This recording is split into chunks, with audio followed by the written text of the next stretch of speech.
സർക്കാർ വിരുദ്ധ പ്രക്ഷോഭം രൂക്ഷമായ ഇറാനിൽ ശക്തമായ നീക്കത്തിന് തയ്യാറെടുക്കുകയാണെന്ന് US പ്രസിഡന്റ് ഡൊണാൾഡ് ട്രംപ്. ചർച്ചയ്ക്ക് തയ്യാറാണെന്ന് ഇറാൻ നേതൃത്വം തന്നെ അറിയിച്ചെന്ന് ട്രംപ് അവകാശപ്പെട്ടു. ഇറാൻ ഭരണകൂടത്തിനെതിരായ പ്രക്ഷോഭത്തിൽ മരണം 544ആയി.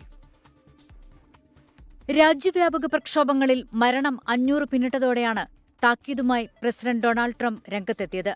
ഇറാനിൽ ശക്തമായ നീക്കത്തിന് താനും സൈന്യവും തയ്യാറെടുക്കുന്നുവെന്നാണ് വെളിപ്പെടുത്തൽ.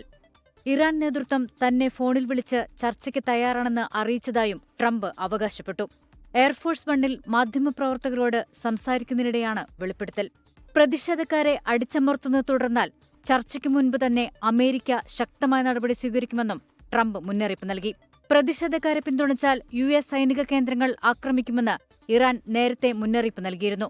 ട്രംപിന്റെ ഇപ്പോഴത്തെ പരാമർശത്തിൽ ഇറാൻ പ്രതികരിച്ചിട്ടില്ല. അതിനിടെ ഇറാൻ സുരക്ഷാ സേന ജനങ്ങൾക്കൊപ്പം നിൽക്കണമെന്ന ആഹ്വാനവുമായി റെയ്സ പഹ്ലവി രംഗത്തെത്തി. 2 ആഴ്ചയിലധികമായി തുടരുന്ന പ്രക്ഷോഭത്തിൽ മരണം 500 കടന്നു. സുരക്ഷാ ഉദ്യോഗസ്ഥരടക്കം കൊല്ലപ്പെട്ടതിന് പിന്നാലെ സർക്കാർ 3 ദിവസത്തെ ദുഃഖാചരണം പ്രഖ്യാപിച്ചു. ഇറാനിൽ വ്യാഴാഴ്ച ആരംഭിച്ച ഇന്റർനെറ്റ് വിലക്ക് 5ാം ദിവസവും തുടരുകയാണ്.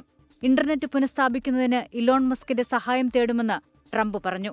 പണപ്പെരുപ്പവും കറൻസി മൂല്യത്തകർച്ചയും തുടർന്ന് ഡിസംബർ 28-ന് ആരംഭിച്ച പ്രക്ഷോഭം 16ാം ദിവസത്തിലേക്ക് കടക്കുകയാണ്. International desk 24.